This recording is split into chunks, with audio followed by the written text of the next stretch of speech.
August মাসের ২৮ দিনে দেশের ব্যাংকিং চ্যানেলে রেমিটেন্স এসেছে ২.০৭ বিলিয়ন অর্থাৎ $২০৭ কোটি, যা গত বছরে একই সময়ে ছিল $১.৪৩ বিলিয়ন।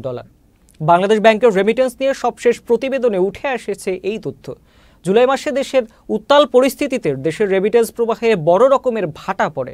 গত মাসে রেমিটেন্স এসেছিল $১.৯১ বিলিয়ন, যা 10 মাসের মধ্যে সর্বনিম্ন।